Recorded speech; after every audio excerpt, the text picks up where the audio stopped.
বাংলায় ভোট উত্তাপ। এই মুহূর্তে প্রত্যেকটা দল তাদের রণকৌশল ঠিক করছে। আর তৃণমূলের নতুন কর্মসূচি, মহিলা ভোট ধরে রাখাই লক্ষ্য। দল থেকে একাধিক কর্মসূচি তৃণমূলের। বসন্ত আজ বঙ্গে মহিলাদের সঙ্গে কর্মসূচি। আমাদের সঙ্গে রয়েছেন প্রতিনিধি আবির। আবির, কি এই কর্মসূচি এবং কর্মসূচি নিয়ে পরিকল্পনা কি তৃণমূলের?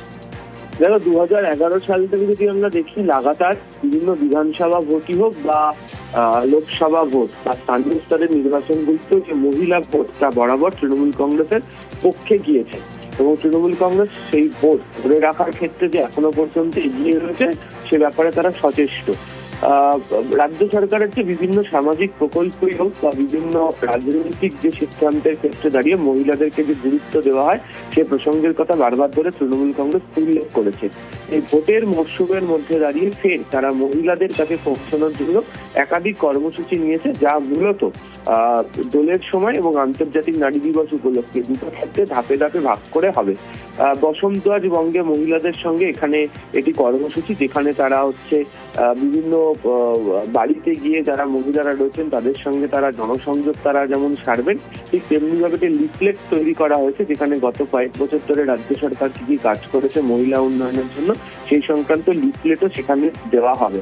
এছাড়া একাধিক স্লোগান তৈরি করা হয়েছে, যেখানে মহিলা যারা কৃষকরা রয়েছেন তাদের প্রতি কৃতজ্ঞতা প্রকাশ বা মহিলা ক্ষমতায়নের ক্ষেত্রে কেন তারা বলছেন যে রাজ্যের ভরসা মমতা বন্দ্যোপাধ্যায়।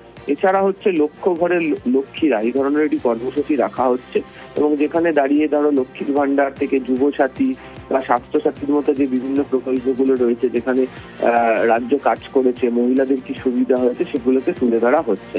যদি আমরা সাম্প্রতিক সময় দেখি তাহলে দেখবো যে 2021 লোকসভা ভোটে তৃণমূল শতাংশ ভোট পেয়েছিল, 2024 সেই ভোট শতাংশের একটু হেরফের হয়েছিল, কিন্তু মহিলা ভোট পুরোটাই তৃণমূল কংগ্রেসের পক্ষে এখনো পর্যন্ত রয়েছে। এবং একটি সমীক্ষা রিপোর্টও বলে যে পুরুষরা যে সংখ্যক ভোট মমতা বন্দ্যোপাধ্যায়ের দলকে দেন তার থেকে প্রায় 3% বেশি ভোট মহিলারা দেন। ফলে মহিলা ভোটকে ধরে রাখার ক্ষেত্রে তাদেরকে সম্মান জানিয়ে তাদের পাশে রয়েছে এই বার্তাটি প্রচার চালাবে তৃণমূল কংগ্রেস এই সমস্ত কর্মসূচির মধ্যে দিয়ে। বেশ, ধন্যবাদ আবির।